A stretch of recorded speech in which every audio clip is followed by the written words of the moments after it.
ఊళ్ళో దేవుడు ఉన్నాడో లేదో తెలియదు కానీ ఈ ఊరికి హెడ్ మాస్టర్ దేవుడు సార్. ఎంతో మంది అనాథ పిల్లలకి ఉచితంగా చదువు చెప్పిస్తున్నాడు.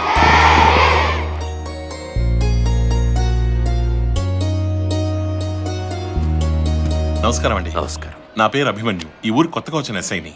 చాలా సంతోషం. ఏదైనా పని మీద వచ్చారా? మిమ్మల్ని కలవడానికే వచ్చాను. నేను ఒక అనాథని. నేను డిగ్రీ చదివేప్పుడు కనీస అవసరాలు కూడా కష్టపడేవాడిని. నాలాగా ఎవరూ ఉండకూడదని ప్రతిరోజు అనుకునేవాడిని. అలాంటిది మీరు ఇంతమంది విద్యార్థులకి ఉచిత విద్య అందిస్తున్నారని తెలిసి ఆగలేక వచ్చేసాను. మీరు చాలా గ్రేట్ సార్. అయ్యయ్యో, అలాంటిదేం లేదు బాబు. ఆలోచన మాత్రమే నాది. దీని వెనక ఎంతో మంది సహాయపడుతున్నారు. ఉదాహరణకి నా స్టాఫ్ అంతా చాలా తక్కువ జీతానికి పనిచేస్తున్నారు. ఎంతో మంది ఎన్ఆర్ఐలు వాళ్ళ సాయశక్తిలా సహాయం చేస్తున్నారు. ఇలా ఎంతో మంది.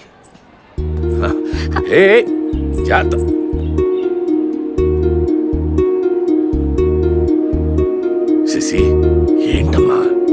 Sorry sir.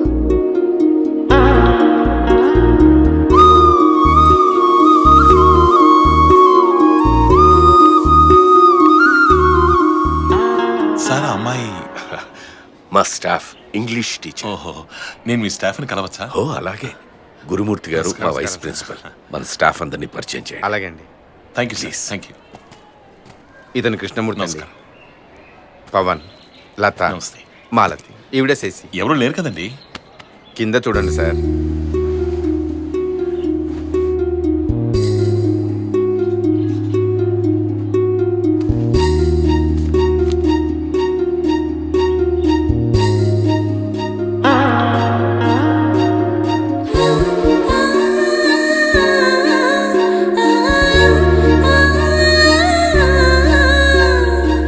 శశి, ఈయన మన ఊరికి వచ్చిన కొత్త ఎస్ఐ గారు.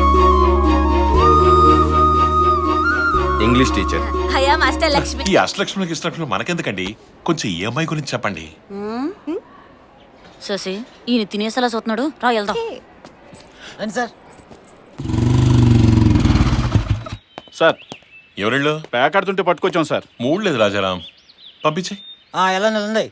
ఏమైనా 3 బాలేదు 4 బాలేదు అని చెప్పగానే మూసుకుని వెళ్ళిపోవడానికి ఉత్త బాబు అనుకున్నావా? వెళ్ళ బాబుజీ ఎక్కడ?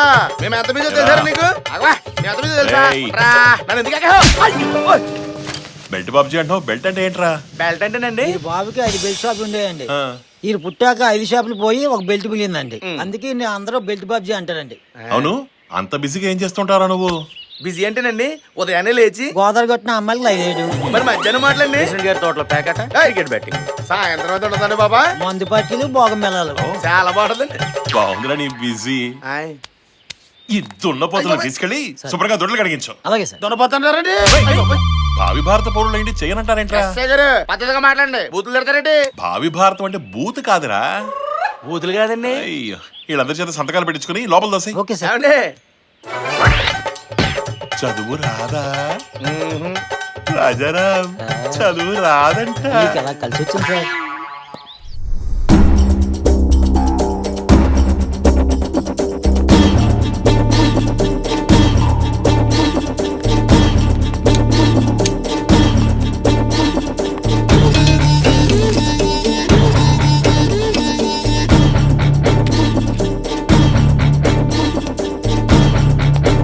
Good morning guys. Geneva 24th October UNO summit జరిగే ప్లేస్ ఇది. 22 కంట్రీస్ ప్రెసిడెంట్స్ ఈ ఇంటర్నేషనల్ సమ్మిట్కి వస్తున్నారు. అందులో ఒక్కడు కూడా మిగలకూడదు. సెక్యూరిటీ చాలా స్ట్రాంగ్గా ఉంటుంది. మన టార్గెట్ కూడా చాలా స్ట్రాంగ్గా ఉంటుంది. Under world has to rule the world. అది జరగాలంటే ఈ ఆపరేషన్లో ఒక్కడు కూడా మిగలకూడదు. మనం చేసే ఈ బ్లాస్ట్ చూసి పబ్లిక్ నుంచి పొలిటీషియన్స్ వరకు అండర్ వరల్డ్ అంటే భయంతో వణికిపోవాలి. వరల్డ్ లో ఉన్న టాప్ 20 కంట్రీస్ ఫైనాన్షియల్లీ డిస్టర్బ్ అవ్వాలి. వాటి మీద మనం గ్రిప్ తెచ్చుకోవాలి. Then we will be the world rulers. దేశంలో పలు చోట్ల జరుగుతున్న బాంబులకి కారణం వసీం భాయ్. ఇతన్ని పట్టుకోవడానికి ఇండియానే కాదు చాలా దేశాలు ప్రయత్నిస్తున్నాయి. అతన్ని త్వరలోనే పట్టుకుంటామని ఎన్ఐఏ టీం ప్రకటించింది.